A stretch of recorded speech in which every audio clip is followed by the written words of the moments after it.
Vez más al estudio bíblico de la palabra de Dios en Primera de Juan, capítulo 3, versículos del 10 en adelante. Vamos a meditar esta tarde, ¿verdad?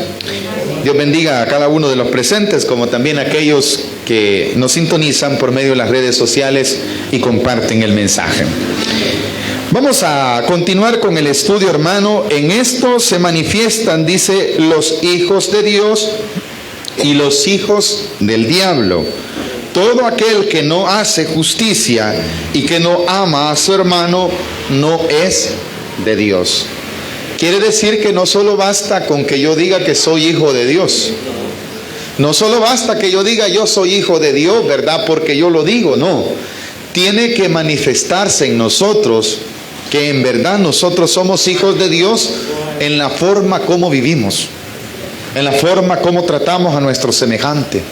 Esa es la única forma en la que el hombre puede por sí mismo dar a entender que Dios vive en él, que es un hijo, que el Señor Jesús ya mora en su corazón y que ahora Él es el que lo dirige. Porque lastimosamente tiempos han pasado y generaciones vienen y van en que muchos confiesan a Jesús, pero no tratan de vivir como Dios manda.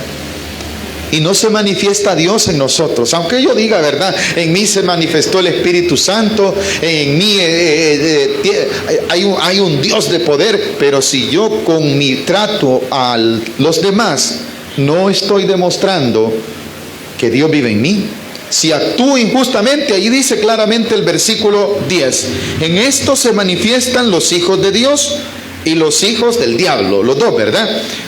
El primero dice, todo aquel que no hace justicia y que no ama a su hermano, ¿qué dice, hermano? No es de Dios. Si yo ando buscando hacerle el mal a alguien, no soy de Dios. Y la ira de Dios está sobre mí, soy enemigo de Dios. En la gracia de Dios, ¿qué es lo que sucede? Que Dios, a pesar de que eso existe, Dios da la oportunidad a estas personas que se arrepientan. Al arrepentirse son convertidos y empiezan a vivir la nueva vida que Dios pone en ellos. En ese momento, ¿qué ha pasado? Han pasado de muerte a vida. Y ya no viven para sus propios deseos, sino que empiezan a vivir para Dios, en la forma como actúan y viven. Esa es la única forma como podemos decir nosotros que se manifiesta un hijo de Dios. De lo contrario, hermano, claramente dice que si yo no practico la justicia, anteriormente decía que el que practica el pecado también era del diablo. De esa forma se está demostrando que es lo que verdaderamente soy. Ahora, el versículo 11 dice así: porque este es el mensaje que habéis oído desde el principio, que nos amemos unos a otros. ¿Qué es lo que demanda Dios? Amarnos. Eso es lo que dice la Escritura. Pero ¿qué es lo que prolifera en el mundo? El odio. Y el odio tiene un origen.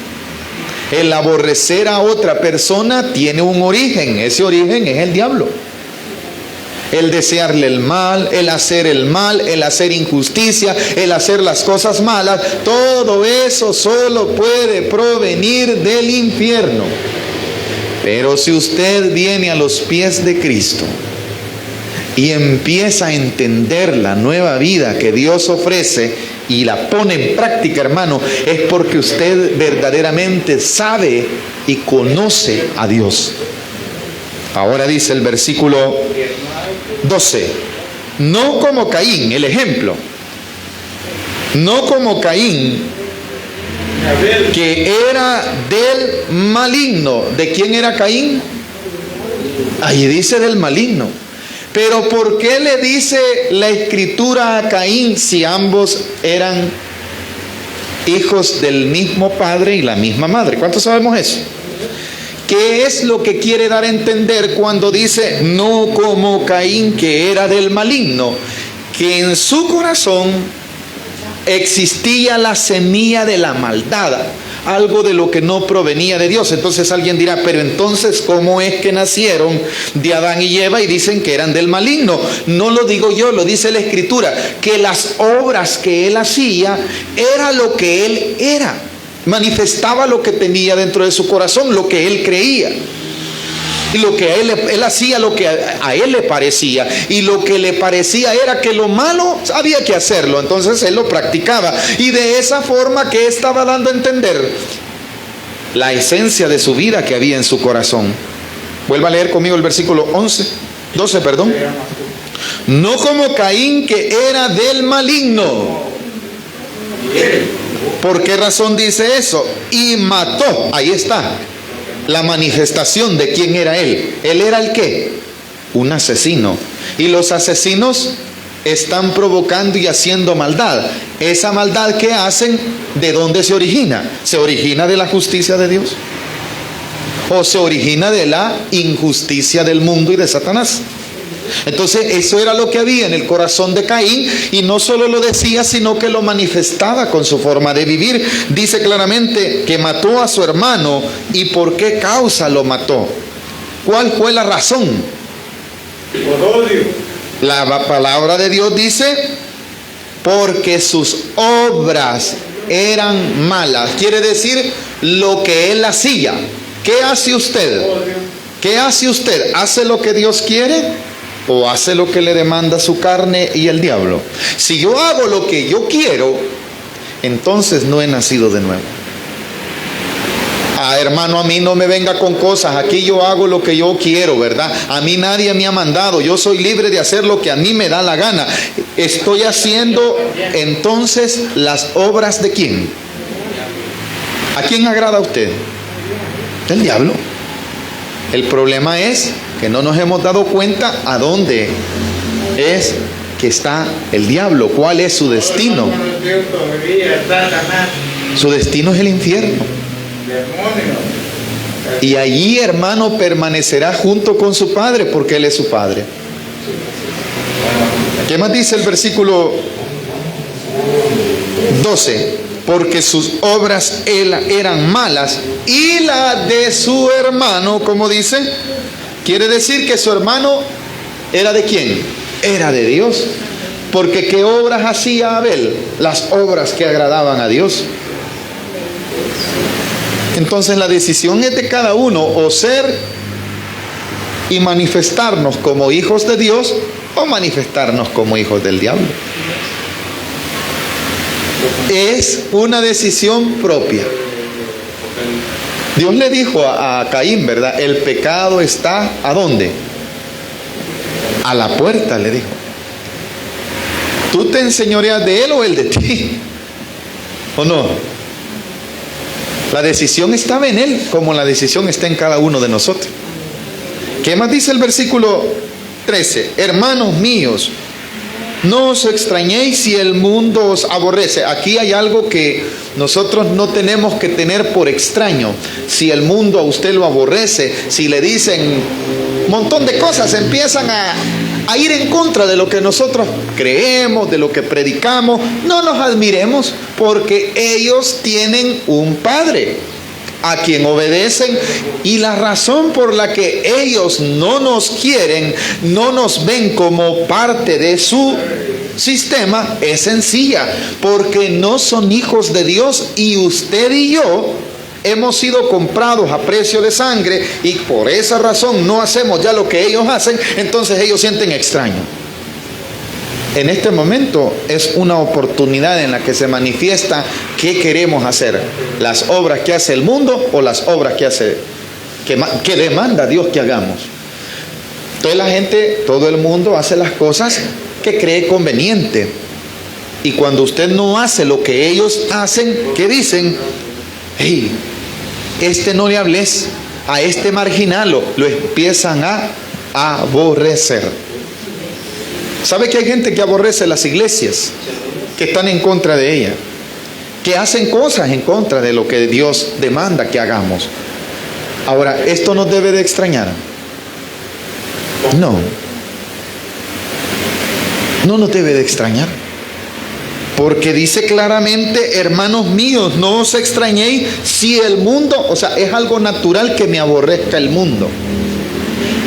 Es algo natural que diga, ay, lástima que usted es cristiano, ¿verdad? No porque fuera mi amigo. Y usted dice, ay, quisiera ser su amigo. Entonces, para que ser su amigo, yo debo de negar a Cristo. En ese momento, usted quiere que no lo aborrezcan y quiere mejor agradar a los hombres. Pero cuando la gente le dice, lástima que usted va a la iglesia, le están diciendo, usted no es tomado en cuenta porque es creyente. Lo están aborreciendo, lo están marginando, lo están separando. Y eso es bueno. Eso es algo natural de lo que usted no debe de admirarse ni sentirse mal. Porque están demostrando quiénes son ellos y a usted lo están identificando que usted ya no es de su grupo ni su sistema. No sé si estamos entendiendo. Vaya, continuemos, versículo 14. Nosotros sabemos, aquí está algo de lo que nosotros debemos de tener en nuestro corazón. Nosotros sabemos que hemos pasado de muerte a vida. De muerte a vida. ¿En qué vivíamos? En las mismas obras de Caín. Y cuando vivíamos en esas obras, ¿cómo estábamos? Muertos. Aborrecíamos la iglesia. ¿Va que no nos gustaban que nos evangelizaran? No nos gustaba oír. Bueno, al menos yo voy a hablar por mí. A mí no me gustaba que me hablaran del evangelio. A mí no. Yo les tiraba piedras. No lo niego. ¿Por qué les tiraba piedras? Porque estaba muerto. Y gloria a Dios por ello, porque lo reconozco, hermano, que no era agradable delante de Dios lo que yo hacía, pero en mi mente y en mi corazón ya estaba actuando bien. ¿Por qué? Estaba muerto. Ahora ya no lo hago, ahora soy al que estoy en riesgo de que me apedreen. Pero ¿por qué? He pasado de un estado de muerte en donde el amor de Dios no estaba en mi corazón, no creía lo que la Biblia decía, no hacía, ni mucho menos la predicaba. Entonces, ¿qué era mi lugar? ¿Cuál era mi estado? La muerte. Pero cuando vino Cristo a mi mente y a mi corazón, Él me transportó de la muerte ¿a dónde? A la vida. Y Él ahora me dice, tú lo que hacías era de muerte, era malo. Amén, gloria a Dios. Porque eso es lo que debe de suceder en la vida de todos, que haya un cambio. Estábamos muertos. El mundo practica pecado, el mundo hace muchas cosas que nos invita a que nosotros vayamos en pos de ellos, pero cuando usted no cede y usted lucha porque hay algo en usted que decía la carta anteriormente que no se lo permite hacer, ¿es por qué? Porque hay una semilla de Dios en su corazón. Esa semilla de Dios en su corazón, ¿qué debe de hacer? Dejar que brote, dejar que emane y empieza a crecer al fin de que dé fruto. ¿El fruto qué es? Que empiece a actuar y vivir en justicia como Dios demanda. Versículo 14. Nosotros sabemos que hemos pasado de muerte a vida. ¿Lo sabemos? Bueno, entonces lo siguiente. ¿Y cómo es que lo sabemos? En que amamos ¿a quién? A los hermanos. Pero antes ¿qué? Amén, gloria a Dios. Esa era, ¿por qué lo odiábamos? No éramos de ellos. Los aborrecíamos. ¿Por qué? No, mire, el día de ayer, ayer me contaba el pastor de una familia que hay un miembro de la familia que se ha convertido a Cristo y se convirtió hace 20 años, pero no vivía junto con la familia, ha regresado a ese lugar y vive con ellos y les ha dicho que él va a la iglesia y ha tenido un montón de dificultades que toda la familia se ha levantado en contra de esta persona. Ahora que vive allí, lo marginan, más que ha empezado a perseverar más y más. ¿Qué están haciendo en él? Manifestando lo que ellos son. ¿Y qué le toca a este hermano? A amarlos, hermano, a pesar de que lo aborrezcan. ¿Por qué lo están odiando? Porque es natural que el mundo odie lo bueno. Pero él, como ya conoce de Dios, ¿qué le toca? Amar a su propia familia, hermano, aunque su familia lo aborrezca. La razón, él ha pasado de muerte a vida y eso le da a él la seguridad, por lo cual él tiene en su corazón la obligación, al igual que usted y yo, de amarnos unos a otros, como lo dice el versículo 14, ¿verdad? En que amamos a los hermanos. El que no ama a su hermano permanece ¿en qué? En el estado de muerte. Si yo odio, es porque estoy muerto. Una persona que manifieste odio es una persona que no ha sido transportada de la muerte a la vida, sino que dice la Escritura, permanece todavía allí. Si yo practico pecado, ¿permanezco en qué? En la muerte. Estoy muerto en delitos y pecados. Ellos me dominan, ellos me gobiernan. Entonces, cuando yo permanezco en esa esfera en la que el mundo está, es una esfera que está llena de maldad, Entonces, ¿qué está sucediendo? Que estoy muerto, hermano. ¿Cómo está el mundo en sí? Usted puede ver al mundo bien alegre, pero está muerto. ¿En qué? En delitos y pecados, al igual que como lo estábamos usted y yo en otro tiempo. ¿Qué es lo que hizo que cambiáramos? Cristo en nuestro corazón nos iluminó y nos transportó. No, hombre, esto es incorrecto. Vas a encontrar el camino, y nos pone el Señor en su camino y empezamos a ver las cosas diferentes. Eso hace, hermano, que usted sea luz y las tinieblas siguen allí. Las tinieblas siguen acechando nuestra vida. Pero ¿por qué ellos permanecen allí? Porque siguen en pecado, porque siguen lo que a Dios no agrada. Entonces, en verdad, para usted y para mí, como hijos de Dios, hay un llamado a un cambio, a una transformación que no solo la vamos a confesar, sino que la vamos a demostrar con nuestros actos. En el nombre de Dios. Dice el versículo 14 al final: el que no ama a su hermano permanece en muerte. 15. Todo aquel que aborrece a su hermano, este es, mire, aquí hay algo bien delicado, fíjese, que dice que cuando yo aborrezco, soy como, para Dios, como un asesino. Fíjese que cuando el Señor Jesús hablaba en el Evangelio acerca del decálogo de la ley y trataba el mandamiento de no matarás, Él dice estas palabras.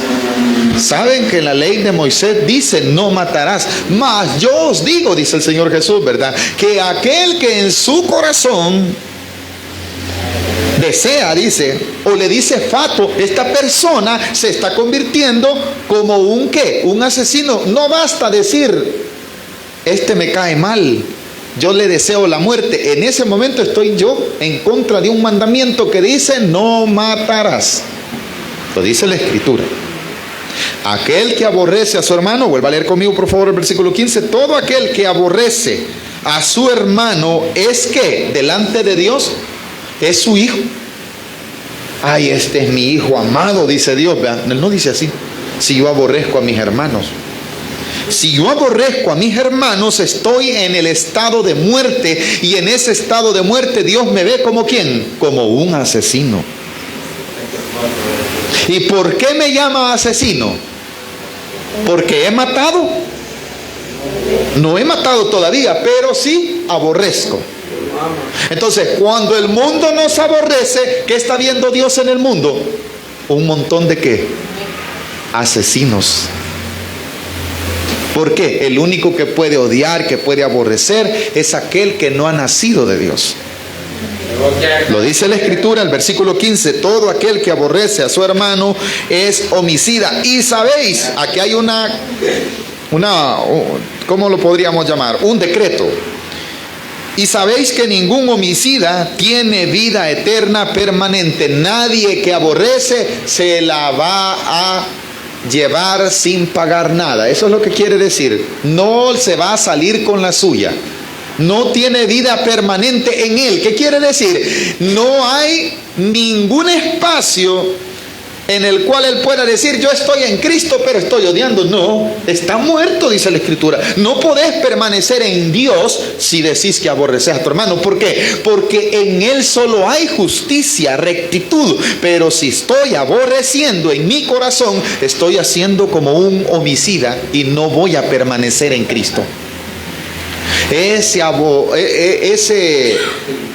resentimiento de aborrecer va a crecer en mi corazón y me va a ¿qué, hermano? A gobernar. Y cuando ya Él se manifieste, ya no voy a permanecer yo. ¿A dónde me va a llevar? A la muerte. Es un riesgo grande. Versículo 16. En esto hemos conocido el amor. Aquí está lo contrario. En que Él puso su vida por nosotros. El ejemplo que el Señor dio por cada uno de nosotros, deberíamos nosotros seguir. Deberíamos. ¿Y por qué digo deberíamos y por qué no digo estoy haciendo? No tenemos muchas veces la madurez y la capacidad, porque el siguiente versículo es bastante complicado al llamado al que nos llama, que nos hace. Jesús nos amó, pero ¿cómo nos amó? Lo demostró. ¿Y cómo nos lo demostró? Al morir en la cruz por nosotros. ¿Y en qué condición estábamos cuando Él murió en la cruz por nosotros? Muertos en delitos y pecados, hermano. ¿Y quién de nosotros es capaz de dar la vida por alguien? Ninguno. Pero allí lo dice en el versículo 16. En esto hemos conocido el amor, en que Él puso su vida por nosotros.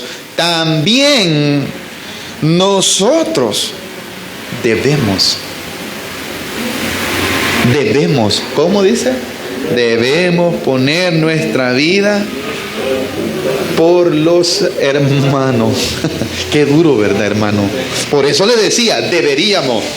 Yo le soy honesto, porque voy a salir yo de sinvergüenza de hermano, yo soy capaz de morir por usted. Si el mismo el apóstol Pablo dice, osara morir alguno por justo, tal vez por uno, dice, pero por los injustos, hermano, ninguno. Solo ¿quién? Cristo Jesús, que murió por su pecado y por el mío.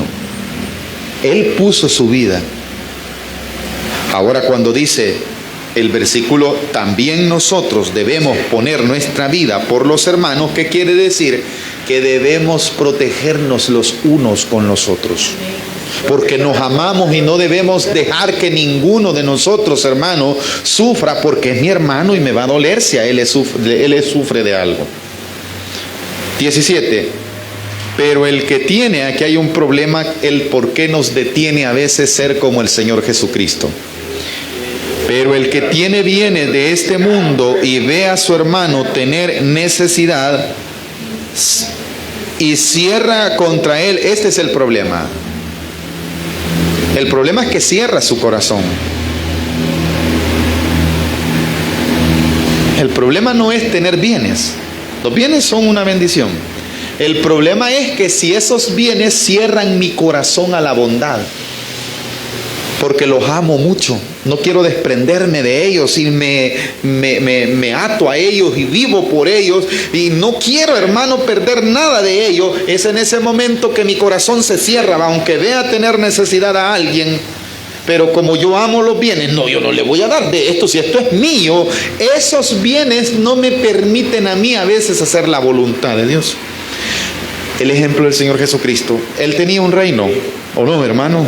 Él se despojó de su reino. ¿Por quién? Por usted y por mí. ¿Por qué se despojó de su reino? Por amor a nosotros. Y eso es lo que nos quiere decir. Pero cuando yo amo los bienes de esta tierra, hermano, veo a mi hermano tener necesidad y cierro mi corazón. Ese es un problema de cada uno de nosotros. Cerrar nuestro corazón quiere decir no sentir, no tener empatía, no ponerme en los zapatos de esa persona y saber que ella tiene necesidad y que quizás no le pueda ayudar al 100%, pero algo puedo aliviarle. En Santiago lo dice claramente. Dice el versículo nuevamente, el 17, pero el que tiene bienes de este mundo. Ahora, aclaremos cuáles son los bienes de este mundo. Materiales, riquezas, dinero, posesiones, bienes. Esos son bienes de este mundo porque no sirven después de la muerte. Aquí quedan. Aquí quedan. Aquí queda, hermano. Lo que digo que es mío. Yo digo nada tengo. No.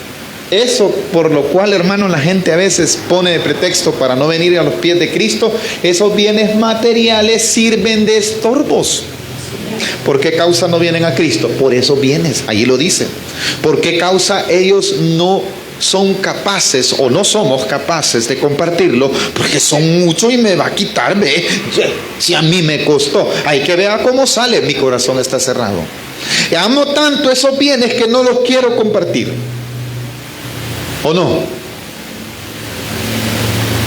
Su mirada, su corazón y su amor han sido puestos en esos bienes. Dice el versículo 17, pero el que tiene bienes de este mundo y ve a su hermano tener necesidad y cierra contra él su corazón. ¿Qué pasa con esta persona? ¿Cómo mora el amor de Dios en él? No hay. Porque el amor que tiene es ¿hacia qué? Hacia los bienes temporales. Mire, aquí hay algo curioso en la Escritura. Aquí no dice que aquel que tiene necesidad le pide. En Santiago sí lo dice. Aquí no lo dice. Aquí es que de mi parte tiene que nacer, aunque él no me pida, pero si yo veo la necesidad en mi corazón, tiene que actuar algo, el amor que digo tener de Dios en mí. Aquí no dice que me pide, o dice que me pide. Ahí dice que el problema es que yo lo tengo en el corazón, lo tengo cerrado. Mi corazón cerrado no me permite ver la necesidad de otro. Pongamos un ejemplo. El rico y Lázaro. Ese es el ejemplo perfecto. El rico tenía muchos bienes, dice. Y dice que todos los días hacía ¿el qué? Un banquete. ¿Y cómo era el banquete? Con esplendidez. ¿Qué quiere decir? Era aquello que comía, hermano, hasta lo adornaba, ¿verdad? Ese rico, ¿cómo tenía su corazón? Amén. ¿Por qué? Porque a la puerta de su casa, ¿qué había? Un mendigo. ¿Por qué no le dio? ¿Será que Lázaro no le pidió? Ahí no dice, ahí dice también claramente que Lázaro ¿de qué se alimentaba? Entonces, ¿a quién le daba comida el rico? A los perros. Eso sigue dándose, hermano. En pocas palabras, los perros compartían mejor con Lázaro y no el rico. El rico tenía como su corazón, ¿cómo lo tenía? Cerrado. Pero ¿qué le cerró su corazón? Todo lo material, los bienes, el banquete, ¿verdad? Prefería dárselo a los perros, que no es malo compartir con los animales, pero también allí hay un prójimo en el cual puedes tú demostrar el amor de Dios compartiendo. De eso está hablando la Escritura y no lo puedo evadir. Aunque me caiga a mí, yo tengo que ser franco y honesto. La iglesia ha dejado de demostrar el amor con hechos, y me incluyo. Decimos demostrar el amor de Dios solamente del diente al labio, pero de actuar, hermano, estamos a años luz. Estamos. Porque dice eso, hermano, si el apóstol Juan ya había visualizado que eso no debería de existir, ya existía, por eso lo escribió. En el versículo 18 dice: hijitos míos, no amemos de palabra, no amemos de palabra ni de lengua, sino de hecho y en verdad. Mira, hermano, es bien duro, pero somos buenos para hablar, hermano. Que Dios tenga misericordia de todos nosotros. Nos llenamos la boca, el amor de Dios, el amor de Dios. Hermano, dice que ya necesitan una tortilla. El amor de Dios, el amor de Dios. ¿Cuál amor de Dios? Dice el versículo anterior que hay en nosotros. Si no tan siquiera una tortilla somos capaces de regalar, hermano. Creemos que nos va a faltar. Mejor se nos pudren las tortillas a veces y no las regalamos. ¿O me estoy equivocando? No, porque yo no comí. Pero ha tomado. No comió porque no quiso, esa es la verdad, ¿verdad? Porque cuando tenía lo ocupó para tomar. Ahora dice el versículo 17. Al final del 17 decía: ¿cómo mora el amor de Dios en él? ¿En cuál él? En el que cerró su corazón, ¿verdad? Pero él podía decir que amaba, pero cuando era la hora de demostrarlo, solo amaba de boca y de lengua. pero no de corazón. ¿Por qué? Porque a la hora de demostrarlo, no lo hacía. Mire la gran lección que Dios nos dio hace poco, ¿verdad? Con los niños que vinieron y compartieron con nosotros para la gloria de Dios. De lo poco que ellos pueden conseguir, hermano, compartieron con nosotros. ¿Y cómo voy a salir yo, verdad? Uy, a mí no me gustan las naranjas. Si Él los traje con todo amor, hermano. Él está demostrándome su amor. Uy, esos guineos más honchos a mí no me gustan. ¿Cómo le iba a salir yo con eso, hermano? Créame que son los guineos más ricos que yo he comido. Y alguien va a decir, hermano, yo no puedo, hermano, ni usted ni yo. Esta persona estaba demostrando el qué. Quizás sí, no tenía yo necesidad. Pero dentro del corazón de esta persona estaba el qué. El compartir, demostrar el amor con una forma tan sencilla que estaba demostrando lo que había en su corazón. Nosotros se nos pudren los limones, las naranjas, las botamos y no las damos. ¿A cuánto nos ha pasado? ¿Qué pasan unas tortillas que hasta se enduran, hermano? Como el que nos está hablando el Señor, ¿verdad? No la compartimos. Y oportunidad tenemos. Pero como el corazón lo tenemos como cerrado. Ese es el problema. Avancemos, 19. En esto conocemos que somos de la verdad. Y aseguraremos nuestros corazones delante de Él. Pues si nuestro corazón, aquí hay algo, hermano, nos reprende, mayor que nuestro corazón es Dios, y Él sabe todas las cosas. Mire, si en su corazón a veces se ha sentido mal, y su corazón es un corazón humano, ¿a cuántos hemos sido redargüidos por nuestro corazón? Hice algo malo, decimos, como que otros le dicen la conciencia, ¿verdad? La regué, decimos popularmente, ¿verdad? No, hombre, fíjese que hice algo indebido. Ese es su corazón reprendiéndole. Pero mayor que su corazón es Dios, al cual deberíamos nosotros obedecerle, porque Él no solo nos reprende, sino que dice que Él lo sabe todo. Él sabe lo que usted está haciendo. Él sabe lo que usted está pensando. Yo lo puedo estar viendo, usted puede estar viendo aquí, pero usted no conoce mi mente ni mi corazón, pero Dios sí conoce, y a Él no le puede mentir. Mi corazón me reprende, pero mayor que mi corazón, ¿quién es, hermanos? Dios. Y no solamente me puede reprender, sino que también dice que Él ¿qué? Lo sabe. Él sabe qué es lo que yo pensé cuando me enojé. Amén. Él sabe. ¿Y qué dice el versículo 19? Y en esto conocemos que, el 20, pues si nuestro corazón nos reprende, mayor que nuestro corazón es Dios. Y Él sabe todas las cosas. 21, amados, si nuestro corazón no nos reprende, confianza tenemos en Dios. Aquí hay algo, hermano. Puede ser que nuestro corazón esté cerrado.